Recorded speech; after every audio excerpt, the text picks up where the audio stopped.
ډېره زیاته مننه کوم د ټولو ملګرو. اول خو دوی له په دې نوې غونډه باندې مبارکي ورکوم او یو څو شعرونه وایم د غزل چې استعمال کړي د ډېر پچل هنر لاسونه، استعمال کړي د ډېر پچل هنر لاسونه، کچا هم ایښي د یتیم بچي په سر لاسونه. او هسې نه بیا مې مزدورۍ له سحر نه پاسوي، هسې نه بیا مې مزدورۍ له سحر نه پاسوي، زه مور ته نه ښایم خپل پرهر لاسونه. ډېره مننه. او ذهین صاحب د یو غزل غوښتنه کوي وایم چې نو څنګه به پې نه بلېدو اور بنارسۍ کې، نو څنګه به پې نه بلېدو اور بنارسۍ کې، جوړوله چې د کور خلکو په زور بنارسۍ کې. او هغې هم په زړګي خپله بېوسه مینه یوړه، هغې هم په زړګي خپله بېوسه مینه یوړه چې کشره خور اتله د مشرې خور بنارسۍ کې.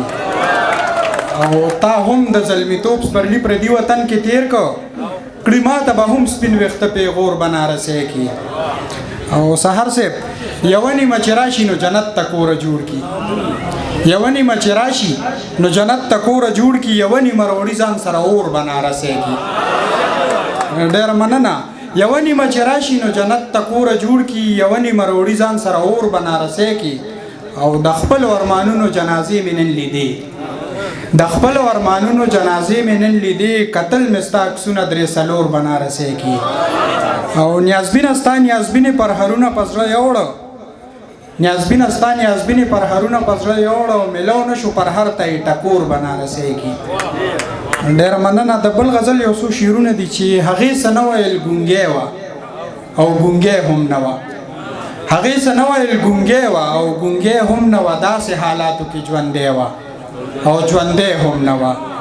نو په دې دور کې ما ځکه ترقي ونه که، نو په دې دور کې ما ځکه ترقي ونه که، خبره ټوله د روپۍ وه او روپۍ هم نه وه.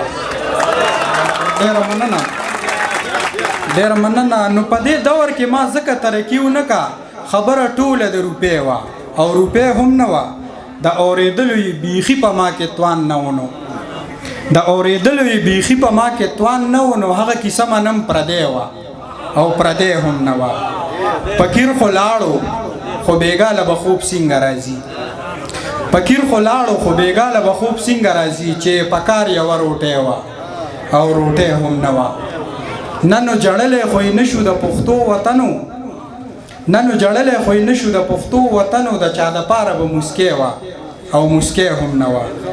او یا بېوسی نیازبین دې څومره ملامته کړلو، یا بېوسی نیازبین دې څومره ملامته کړلو، د چا ارمان یوه نتکۍ وه او نتکۍ هم نه وه. ډېره مننه.